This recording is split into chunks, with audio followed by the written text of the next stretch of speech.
Hello, welcome to my world. And as it is said, life is full of DIYs, so let's do it together. And today we are going to address an issue or a challenge that most users, if you have a washing machine, I bet along the way you might have encountered this problem. And the problem I'm talking about here is your machine taking too long to complete the cycle, not completing the cycle, and uh, not picking the detergent. Combining these three factors, there's always there's always one problem that it points towards. And if I may show on the machine, I hope it's clear enough. The program selected here should run for 20 minutes as indicated, but it may end up taking twice or even more than that, 50 minutes or even an hour. So essentially the machine should encounter some delays during its operation, but all factors held constant, it should not take more than 7 or 10% the indicated time. So if it's 20, the maximum it should go not above 25 minutes. That is all factors kept constant. By all factors here means whatever the machine, the external requirements, that is power, water supply, and the drain is in good shape. So let me just show. As you can see in this detergent tray, we still have some remnants of soap in both the pre-wash and the main wash compartment.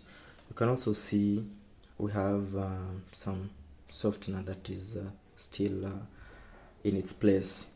So the first thing that we're going to check whether the water flows into the tray the right way. So just ensure you pull this soap compartment out, or the detergent tray out. So once you've removed the detergent tray, just play your machine or start your machine, ensure it's running, and observe how the water flows into the tray. So as provided by the manufacturer, I don't know if my camera is getting the right focus. The water should be flowing through some holes here. We call them water guides. They are similar to our shower head, but as we can see from this machine, there's no water that is flowing through just below my fingers. Instead, water is flowing at the back. There's a trail of water at the back there. So when there's this characteristic flow of water, then you probably 100% chance you'll find your soap is not gone, your softener is not gone as well. So in this scenario, we're going to check our water flow, and we're going to check our filters, because these are clear indication that there's some restricted or insufficient water flow. So as you can see, it's just some little droplets or some little stream of water that is coming through these water guides here, but most of the water is flowing at the back where it's not of much importance. So the first thing you're going to do is close the tap. So you should ensure that your tap is turned off from the supply so that you don't have water spilling all over. And then you gently remove this. I hope you just screw it. So once that is done, just ensure you check. You can put in a bucket or in a sink, and then open your tap just to see how much water is flowing out, to cancel out any doubt that your water pressure might be low. So as you can see, it's not much water, but it's an average amount of water that should run the machine. So once that's done, let's get back to our machine and check the inlet filter. So the inlet filter is here at the intake point where you just disconnected your pipe.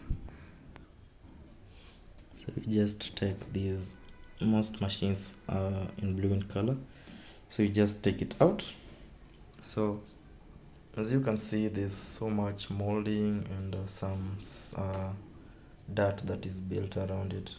So mostly depending with the water, how clean your water supply is, you might even find some molds, not really molds, but some form of sludge, like greenish substance, or even sand, tiny sand particles building around it. So just ensure that using a toothbrush or any form of soft brush, you clean it in running water. So as you can see, now I've cleaned my filter. It's now good. I think all the perforations are open, so you just slide it back. So you put it back and connect. Let's reconnect your water supply pipe, that is the inlet pipe. Just ensure it's firm enough so that you don't have any leakage when you turn. Once you turn on the tap, so I've already cleaned my filter, reconnected the inlet pipe and turned on the tap. So let's see whether there is any difference in the amount of water that flows. As you saw earlier, let's just check whether there is some noticeable change or in the amount of water that flow. There's one thing that I would like also to us to check. The what I call as water guides, what I refer to as water guides, these holes above. You also need to, yes, I was talking about these water guides. You also need to ensure that they are not blocked, because sometimes due to the nature of water, you'll find something building around it, which is normal. That happens when you combine elements of, elements of earth. Definitely you'll end up with some life springing up or growing up. So just using a toothbrush, gently brush it and ensure, if possible, touch every corner of that tray and clean off any soap that could have remained there. Once that is done, let's test whether there is any improvement in the flow of water. So as we can see, now we have some water that is flowing through the water guides that is in the pre-wash compartment. Let's check also in the main wash compartment. Still some little improvement is there. So at least with this kind of flow of water, we are sure that when we put back our soap tray, the detergent will flow, since we have this water dripping directly above where you've put your soap. So this should be able to take the soap and the detergent, and the softener. Actually, most of you, or I've had people ask, how does the machine take actually the softener, yet there are only two pipes that direct water to the soap tray or to the detergent box. Actually, when it gets to the time where the machine is supposed to take the softener, the machine will open both valves for the pre-wash and main wash. So that water will converge right below or right above the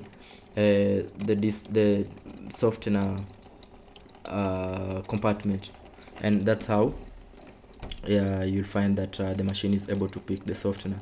And in case your water pressure is a bit low, you might have a challenge with that, and that will need you to boost your water pressure by either installing an external pressure pump, or maybe just finding another source of water that has higher pressure.